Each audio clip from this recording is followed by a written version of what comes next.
These instructions are for Deluxe, Cheeseburger, Macaroni, Hamburger Helper.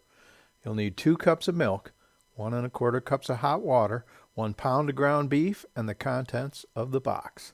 Step 1. Brown the ground beef in a large skillet.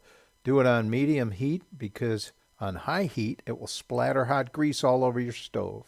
Take your time and break up the pieces. When done, drain the excess fat. Don't pour this grease down the kitchen drain or it will harden and clog the drain.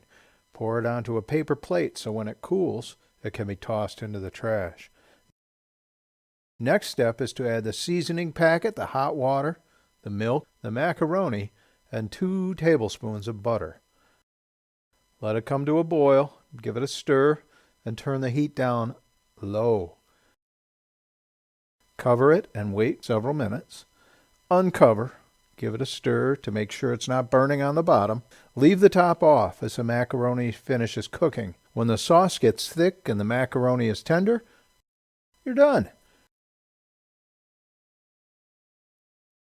You can add some Parmesan cheese or some parsley if you like, but it'll be delicious without these items. I'll give it a taste.